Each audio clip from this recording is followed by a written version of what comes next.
Selamat pagi dan salam sejahtera untuk kita semua. Perkenalkan, saya Agatha Fitrampuni, saya dari Prodi PPKN. Pada hari ini saya akan mempresentasikan tentang PowerPoint Dasar Hukum Tata Negara serta Kedudukan Pancasila dalam Konstitusi untuk pemenuhan mata kuliah Konstitusi Undang-Undang Dasar 1945. Terlebih dahulu, sebelum kita memasuki materi lebih dalam, lebih baik kita mempelajari tentang pengertian hukum tata negara. Apa yang disebut dengan hukum tata negara ya? Mari kita pelajari. Menurut etimologis, hukum tata negara adalah suatu cabang ilmu hukum yang membahas mengenai tatanan struktur kenegaraan, mekanisme hubungan antara struktur-struktur organ atau struktur kenegaraan, serta mekanisme hubungan dengan antara struktur negara dengan warga negara. Jelas, hukum tata negara adalah hukum bagaimana dia menata suatu negara agar dapat menjadikan negara itu negara yang tersusun, negara yang rapi, dan negara yang penuh dengan kerapian dalam peraturan. Jadi tidak semena-mena. Karena hukum tata negara ini adalah hukum terpenting atau hukum penting dalam suatu wilayah yang mendirikan negara agar dalam warga negara kita bisa bersikap dan bisa berpikir sesuai dengan aturan dari negara itu. Baik, selanjutnya, menurut Van Vollenhoven ini, hukum tata negara mengatur semua masyarakat, hukum atasan dan masyarakat hukum bawahan menurut tingkatannya, di mana masing-masing akan menentukan wilayah lingkungan rakyatnya, badan-badan negara dan fungsinya, susunan serta wewenangnya masing-masing yang berkuasa dalam masyarakat hukum itu. Penjelasan yang dijelaskan oleh Van Vollenhoven ini adalah hukum tata negara ini mengatur semua masyarakat tanpa dipandang bulu, baik itu hukum masyarakat atas ataupun masyarakat hukum bawah. Semuanya berdasarkan tingkatannya. Jadi, bagaimana dia mempunyai tata negara atau hukum yang dimiliki oleh beberapa kalangan masyarakat atas dan bawah sesuai dengan tingkatannya. Jadi, berdasarkan dari fungsinya pun juga berbeda-beda. Selanjutnya, menurut para ahli yang kedua yaitu Kusumadi Pujo Sewujo. Hukum tata negara adalah hukum yang mengatur bentuk negara atau kesatuan atau federal dan bentuk pemerintahan kerajaan atau republik yang menunjukkan masyarakat hukum atasan ataupun yang bawahan beserta tingkatan-tingkatannya atau yang disebut hierarki.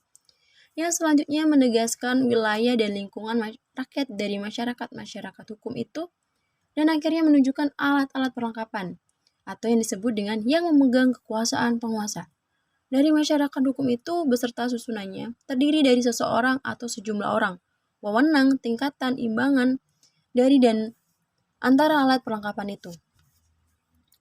Maksud dari pengertian hukum tata negara menurut Kusumadi Pujo Sewujo ini adalah seseorang atau suatu wilayah yang menggunakan hukum tata negara itu harus siap bagaimana dia harus mengatur bentuk negaranya, mau kesatuan atau federal, dan bentuk pemerintahnya mau kerajaan atau republik. Jadi harus dipertanggungjawabkan agar kedepannya suatu negara itu dapat menjadi negara yang penuh dengan hukum dan penuh dengan aturan yang maksudnya bisa memajukan suatu negara itu. Jadi negara tidak berdiri dengan asal-asalan.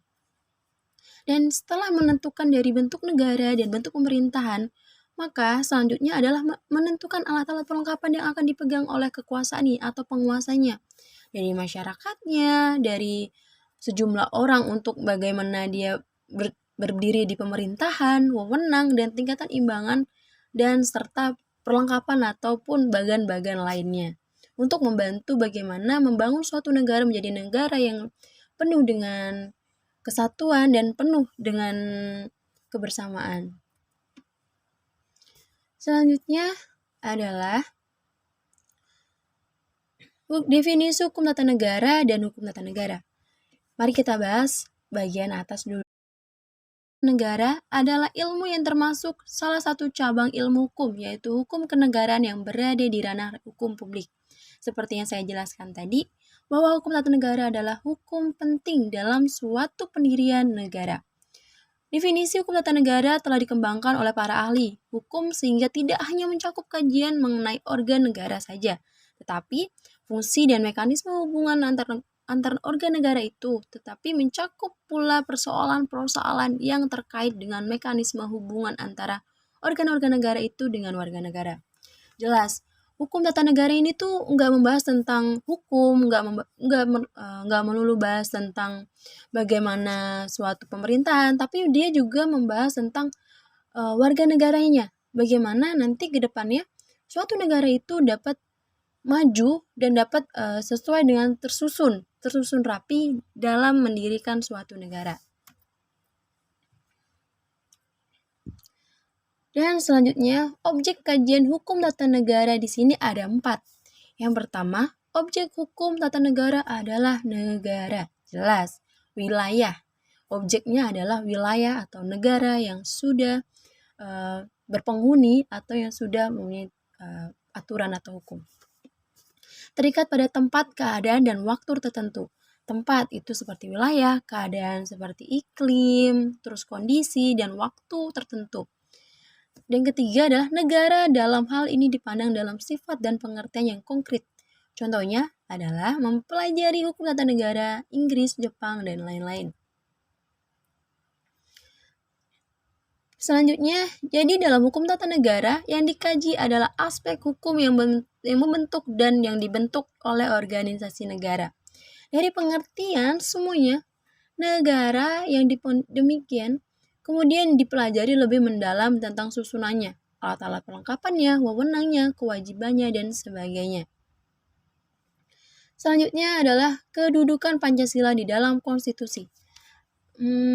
Seperti apa sih kedudukan Pancasila dalam konstitusi di Indonesia? Mari kita bahas. Pancasila merupakan segala sumber hukum negara. Karena dasar hukum tertinggi dalam hierarki ialah UUD 1945.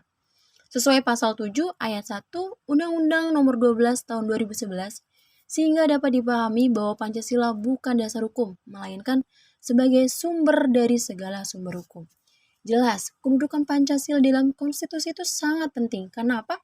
Semua hukum negara, semua aturan negara yang ada di suatu negara, seperti di Indonesia, itu harus mengacu pada Pancasila.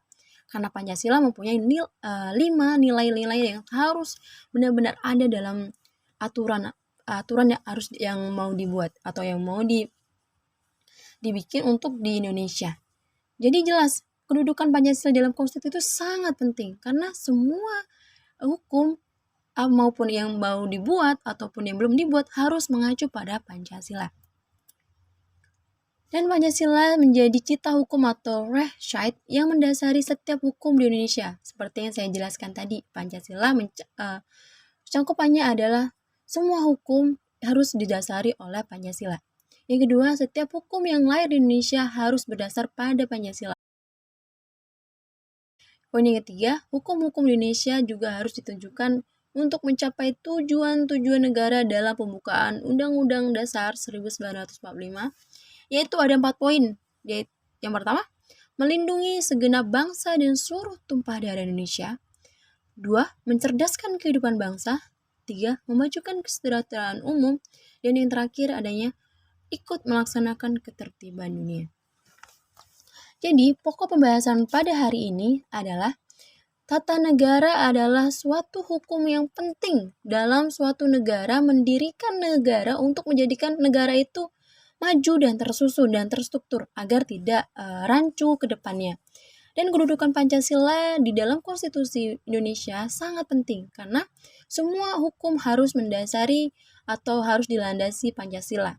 Karena Pancasila adalah ideologi negara Indonesia. Demikian penjelasan saya tentang dasar hukum tata negara dan kedudukan Pancasila di dalam konstitusi.